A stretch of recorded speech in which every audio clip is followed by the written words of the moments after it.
Magandang araw po mga bata. Ako po ay magkukwento sa inyo. Pero bago po ako magkwento, ipakilala ko muna ang aking sarili. Ako po pala si Ma'am Sinaida L. Bacomo, daycare worker ng Villa Princesa Daycare Center. Ayan po mga bata, sisimulan na natin. Makikinig kayo ha. Ang pamagat po ng aking kwento ay Pipito. So bago ako magsimula mga bata, may tanong muna ako sa inyo. Nakakita na ba kayo ng ibong pipit? Kung ang sagot nyo po ay oo, ito po pakinggan nyo ang aking kwento.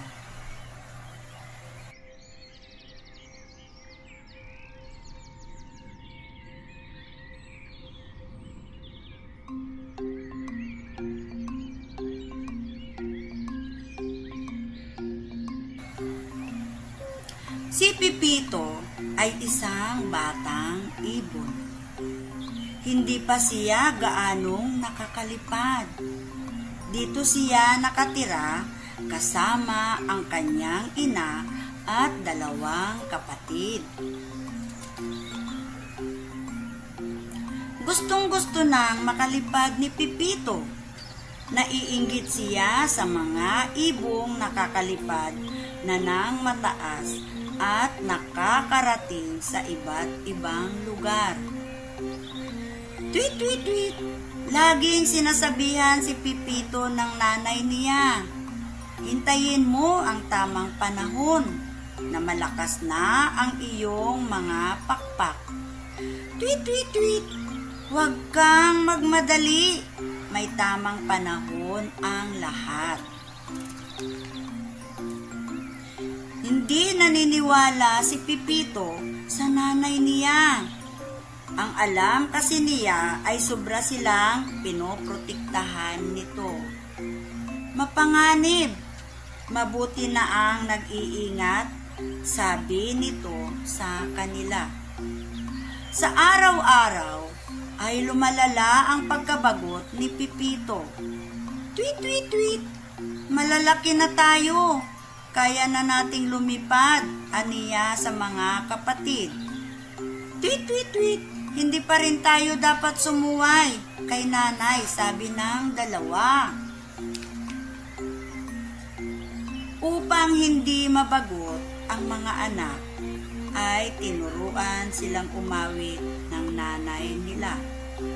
Masayang umawit ang dalawang kapatid ni Pipito. Isang araw ay nagpaalam ang ina ni Pipito.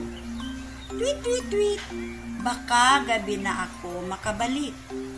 Mag-ingat kayo, bilin ng inang ibon.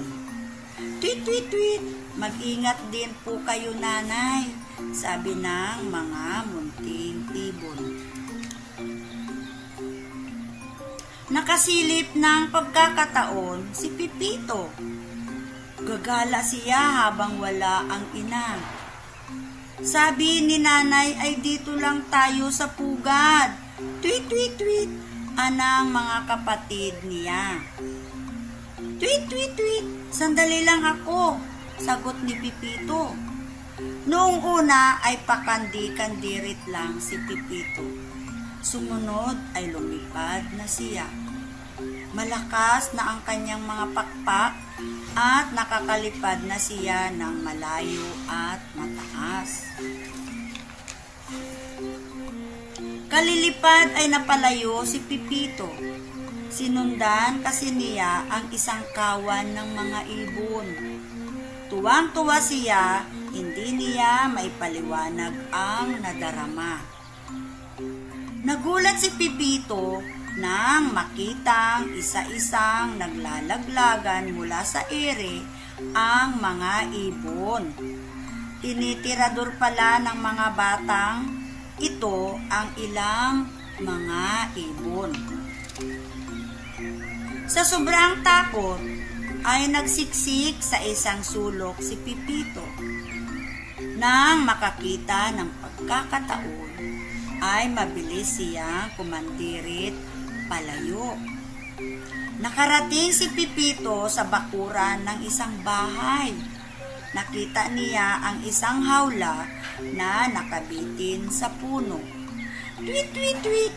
Tulungan mo ako! Pakiusap ng munting ibon." Tinuka ng tinuka ni Pipito ang taling lubid sa hawla. Nang mapatid ang tali ay bumagsak iyon at bumukas ang pinto. Nakawala ang nakakulong na ibon. "Tweet, tweet, tweet! Salamat!" sabi nito. Hindi pa nakakapagpahinga si Pipito nang makita siya ng alagang pusa. "Meow! Meow!" Nilundag siya nito. Mabuti na lang at nakalipad agad siya. Sa paghahanap ng daan pauwi sa kanila, ay may napansin si Pipito. Kakaunti na ang mga puno na maaaring dapuan. Ang mga sapa at daluyan ng tubig ay marurumi at hindi na maaaring inumin.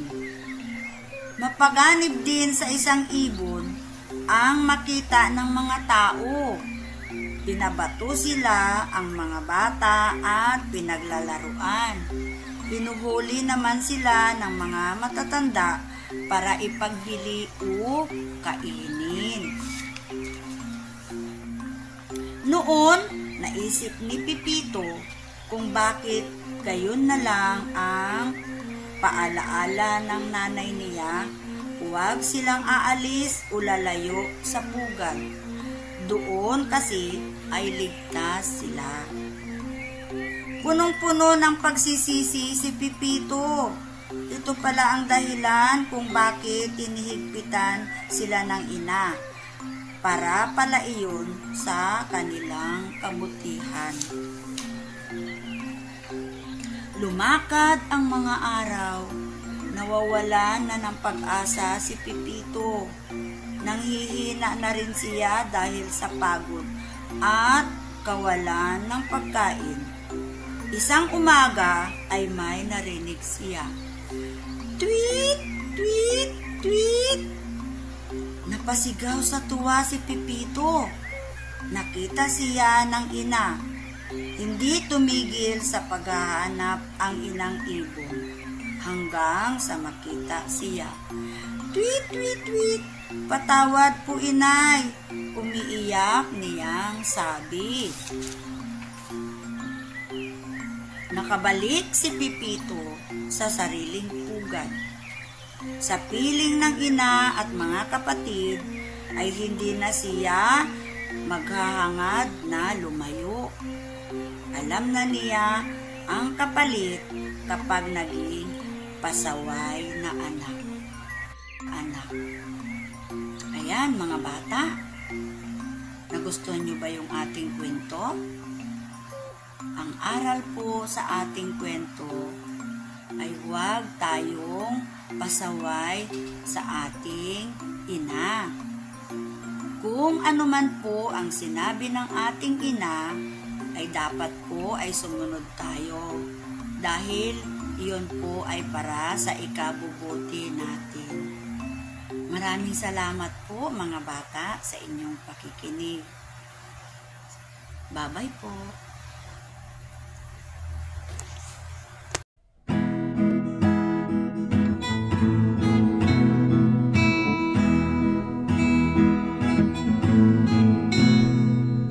Halina't maglakbay gamit ang kaisipan. Maraming natututunan sa silid at lakdan. Ang bawat tao na kalamang mahalaga. Kaya nasa silid at lakdan.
natututunan sa silid aklat.